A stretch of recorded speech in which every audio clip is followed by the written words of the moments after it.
Hi hello నమస్తే welcome back to our channel Varada Vani ఆపు వడాగేలా లేడు గురు. So guys welcome back. నిన్న మనం చెప్పుకున్నట్టు ఆర్సీబీ అయితే గెలలేదు, ఓడిపోయింది. So it's okay, we're 12 out of 14. ఈ రోజు వీడియో వచ్చేసరికి RCB versus Titans match review చూద్దాం. అలాగే ఈ రోజు జరగబోయే match KKR versus SRH revenge match గురించి కూడా చూద్దాం. So let's get in it. దానికంటే ముందు ఎవరైనా సబ్స్క్రైబ్ చేసుకోకుంటే ప్లీజ్ డూ సబ్స్క్రైబ్. ఛానల్ అయితే లైక్ చేయండి, షేర్ చేయండి మీ ఫ్రెండ్స్కి కూడా. So RCB versus Titans. Starting అయితే టైటన్స్ టాస్ గెలిచారు, ఆర్సీబీని బ్యాటింగ్ పంపించారు and they didn't have a great start. Power ప్లేలో 3 వికెట్స్ కోల్పోయారు, జస్ట్ 39 రన్స్ కొట్టారు. And mainly talking about Siraj 3 for 19 against RCB. ఏమైనా స్పెల్ భయ్యా, అది బాల్ టూ సైడ్స్ కూడా స్వింగ్ చేశాడు. తన కోహ్లీకి వేసే ఫస్ట్ బాల్లో రన్అప్ తీసుకుని మళ్ళీ ఆగిపోయాడు. So he has that emotion. 7 years ఆర్సీబీకి ఆడి ఇప్పుడు అగేన్స్ట్ ఆర్సీబీ ఆడాలంటే so he has that. Finally ball చేతిలో ఉన్నప్పుడు అయితే ఎటువంటి ఎమోషన్ చూపించలేదు, అగ్రెషన్ మాత్రమే చూపించాడు. So he started with Devdutt Padikkal wicket. Devdutt Padikkal step out అయ్యి కవర్ డ్రైవ్ 4 కొట్టిన తర్వాత కూడా స్టెప్ అవుట్ అయ్యాడు. ఆఫ్ స్టెంప్ లైన్ అయితే బాల్ కొద్దిగా కూడా ఇన్సైడ్ స్వింగ్ అయింది. సో అండ్ ఆర్సీబీ బ్యాటింగ్ వస్తే స్టార్టింగ్ కోహ్లీతో స్టార్ట్ అయింది. So he could have finish that short time చేసి వదిలేసాడు. అదే కానీ ఫినిష్ చేస్తుంటే బౌండరీలో పడే అవకాశం ఎక్కువ ఉండేది. బట్ ఈ want to place it, but పని జరగలేదు. సో కోహ్లీ వికెట్తో అయితే స్టార్ట్ అయింది. తర్వాత వచ్చిన పడికల్ అవుట్ అయ్యాడు, పటిదార్ అవుట్ అయ్యాడు, లివింగ్స్టన్ అవుట్ అయ్యాడు. I mean Philip Salt chance వచ్చినా సరే దాన్ని ఉపయోగించుకోలేదు. So he was out. So RCB అయితే స్ట్రగుల్స్లో ఉంటుండే కానీ అప్పుడు వచ్చిన జితేష్ శర్మ అండ్ లివింగ్స్టన్ మధ్యలో మంచి పార్ట్నర్షిప్ అయితే ఉంది. జితేష్ శర్మ 33 ఆర్డర్ రన్స్ కొట్టాడు, లివింగ్స్టన్ 50. స్ట్రగుల్ అయినప్పటికీ లాస్ట్లో తను రషీద్ ఖాన్ కొట్టిన 6లు కానీ చాలా మంచిగా అయితే ఆడాడు. RCB fans will be happy about that. అంటే Livingstone coming back to form అనేది చాలా మంచి అడ్వాంటేజ్ వాళ్ళకి. ఎందుకంటే పటిదార్, కోహ్లీ, సాల్ట్ వీళ్ళు ముగ్గురు లాస్ట్ 2 మ్యాచెస్లో కూడా చాలా చక్కగా ఆడారు, మ్యాచ్ అయితే గెలిపించారు. బట్ టాప్ ఆర్డర్ ఫెయిల్ అయినప్పుడు మిడిల్ ఆర్డర్ ఎలాగా కంబ్యాక్ వస్తుంది అనేది ఈ మ్యాచ్లో చూసాం. సో 39/3 ఉన్నప్పటికీ 170 స్కోర్ కొట్టారంటే ఇట్స్ ఎ గుడ్ థింగ్. లాస్ట్లో టిమ్ డేవిడ్ నుంచి మళ్ళీ ఆ క్యామియో అనేది చూసాం 32/18. So this about RCB batting. And GT bowling వచ్చేసరికి Siraj 3 for 19 out of the box spell అది చాలా చక్కగా వేసాడు. మ్యాన్ ఆఫ్ ది మ్యాచ్ కూడా ఇచ్చారు. So RCB against Siraj. అప్పుడు last time Siraj man of the match ఎప్పుడు వచ్చిందంటే ఆర్సీబీ వర్సెస్ జీటీ మ్యాచ్లో తన ఆర్సీబీలో ఆడుతూ జీటీకి అగేన్స్ట్గా వచ్చింది. సో ఇప్పుడు ఆర్సీబీ జీటీ మ్యాచ్లో జీటీ ఆడుతూ ఆర్సీబీకి అగేన్స్ట్గా వచ్చింది. So this about Siraj. Sai Kishore కూడా మిడిల్ ఓవర్లో చాలా చక్కగా వేసాడు బౌలింగ్ 3 for 22. జితేష్ శర్మ చాలా చక్కగా బ్యాటింగ్ చేస్తున్న టైంలో సాయి కిషోర్ అనేది బ్రేక్ త్రూ ఇచ్చాడు. So that cost RCB. Jitesh Sharma wicket కనీసం 20-30 రన్స్ కాస్ట్ చేసాయి. So that is about Sai Kishore and Siraj. లాస్ట్లో Tim David wicket, Prasidh Krishna తీసిన బాల్ కూడా బాల్ ఆఫ్ ది మ్యాచ్ ఖచ్చితంగా యార్కర్. తర్వాత సెండ్ ఆఫ్ చాలా చూడదగిన అంశాలు అవి.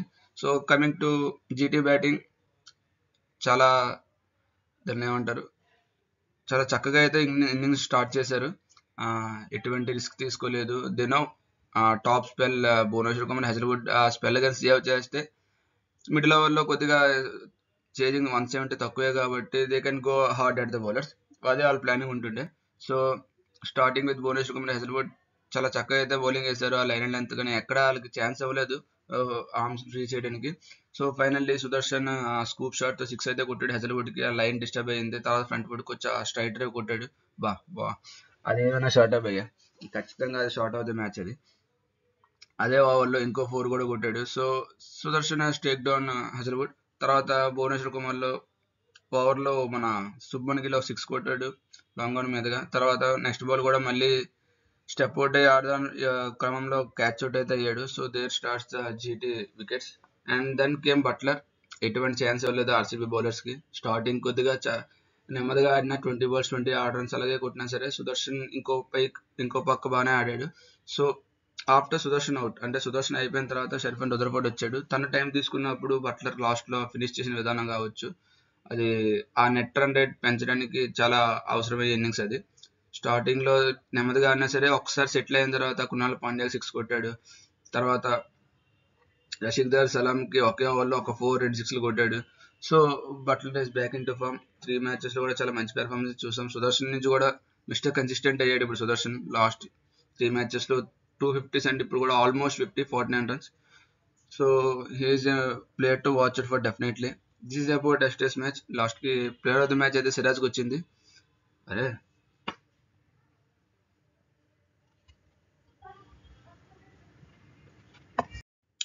So coming for today's match, it is match 15 KKR versus SRH. ఈ మ్యాచ్ గురించి కూడా కొంచెం చూద్దాం. Starting with venue, Aiden gardens లో మ్యాచ్ ఉంది. సేమ్ కలకత్తాలో 7:30కి వచ్చేసరికి కొద్దిగా జూ ఎఫెక్ట్ ఉండొచ్చు అండ్ పిచ్ కూడా బ్యాటింగ్ ఫ్రెండ్లీ ఉంటుంది. సో ఖచ్చితంగా టాస్ గెలిచిన బౌలింగ్ అయితే ఎంచుకుంటారు. యావరేజ్ ఇన్నింగ్స్ స్కోర్ 170-175 ఉంది. We can expect more than that. Recent గా కొన్ని మ్యాచెస్ లో అయితే మనం ఏ మ్యాచ్ లో కూడా 200+ చూడలేదు, కానీ ఈ మ్యాచ్ లో చూసే ఛాన్స్ ఉంది. సో హెడ్ టు హెడ్ వచ్చేసరికి కేకేఆర్ వర్సెస్ ఎస్ఆర్హెచ్ 19-9 కేకేఆర్ గా ఎడ్జ్ ఉంది. So this is about venue and team states. Probable 12 చూద్దాం. Starting with KKR, I think though, even though they lost the match, ఎంఐతో చాలా convincing గా match అయితే ఓడిపోయారు. కానీ ఎటువంటి చేంజెస్ చేస్తారనేది నేను అనుకోవట్లేదు.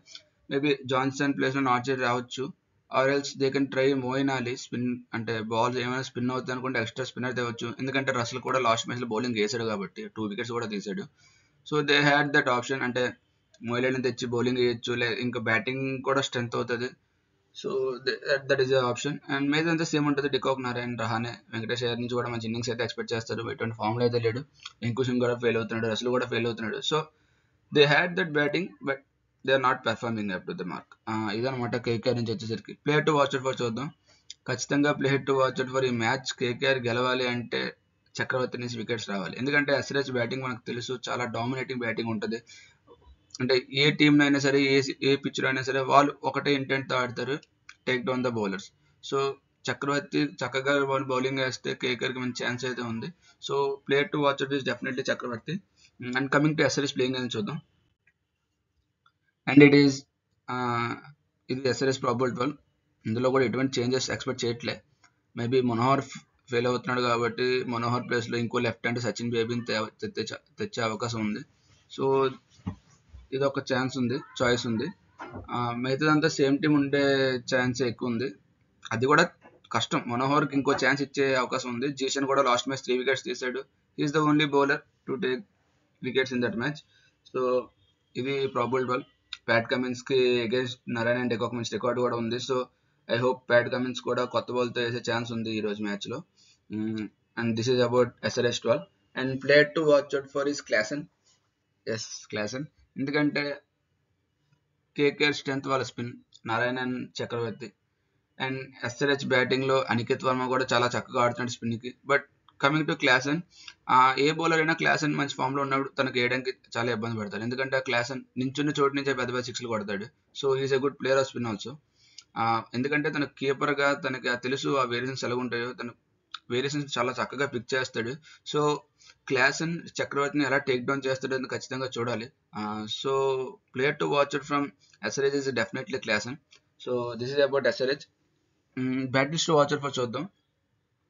ఇటు సైడ్ నుంచి battles to watch out for చూస్తే ఖచ్చితంగా Adam Zampa and Harshal Patel. ఈ మిడిల్ ఓవర్స్ లో వీళ్ళు వేస్తుంటారు కాబట్టి వీళ్ళకి అగేన్స్ట్ గా అక్కడ రసల్, రింకు, వెంకటేష్ అయ్యర్ ఎలా ఆడతారని చూడాలి.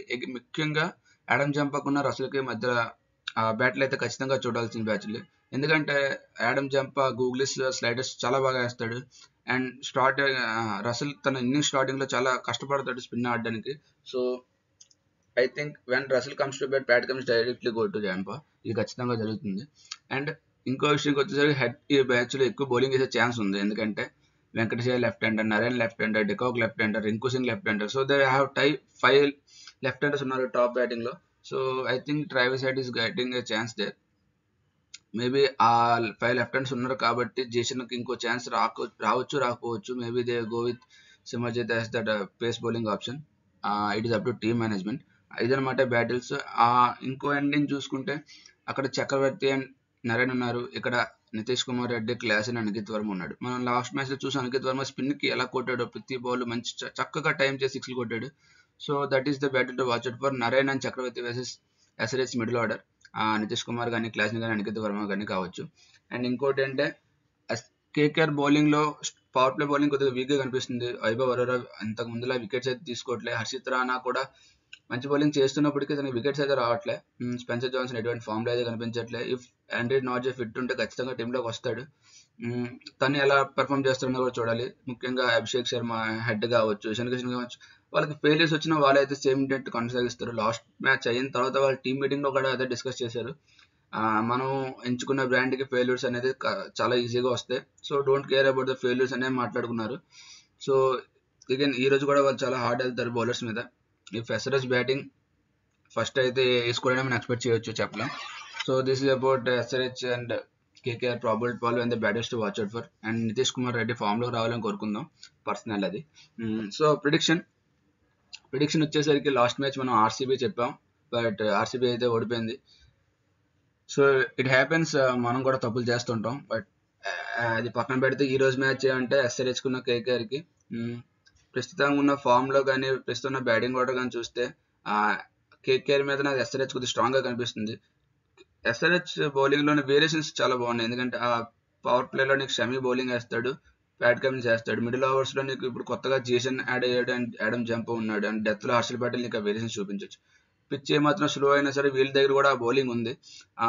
And coming to that KKR బౌలింగ్లో మనకి చూస్తే ఓన్లీ నరేన్ చక్రవర్తి కనిపిస్తున్నారు. ఫాస్ట్ బౌలింగ్ అంత పెద్ద స్ట్రాంగ్ ఏం కనిపించట్లేదు. సో అక్కడ వీక్ పాయింట్ కనిపిస్తుంది. ఇంకోటి ఏంటంటే కేకేఆర్ మిడిల్ ఆర్డర్ చాలా స్ట్రగుల్ అవుతున్నారు. వెంకటేష్ అయ్యర్ నుంచి కానీ, రింకు సింగ్ నుంచి కానీ, రసల్ నుంచి కానీ పెద్దగా రన్స్ అయితే రావట్లేదు. ఇక్కడ టాప్ ఆర్డర్ ఫెయిల్ అయినప్పటికీ ప్రతి మ్యాచ్ 170+ స్కోర్ చేశారంటే మిడిల్ ఆర్డర్ మంచి ఫామ్లో ఉంది కూడా మనం చూసుకోవచ్చు. సో ఈ రెండు విషయాలు కంపేర్ చేసుకుంటే on paper I'm going with SRH. మ్యాచ్లో ఏమైనా జరగవచ్చు, బట్ నాకు అనిపించింది ఏంటంటే ప్రిడిక్షన్లో ఖచ్చితంగా ఎస్ఆర్హెచ్ మ్యాచ్ గెలుస్తుంది. So this is about today's match guys. ఇప్పటి వరకు ఎవరైనా వీడియో చూస్తుంటే ప్లీజ్ డూ సబ్స్క్రైబ్. ఆ కన్సిడరేషన్ అయితే చేయండి, లైక్ చేయండి. మీరు ఎవరు గెలుస్తుంది అనుకుంటారో కామెంట్ కూడా చేయండి, మీ ఫ్రెండ్స్ కూడా షేర్ చేయండి. ఓకే, థ్యాంక్ యూ, జై హింద్.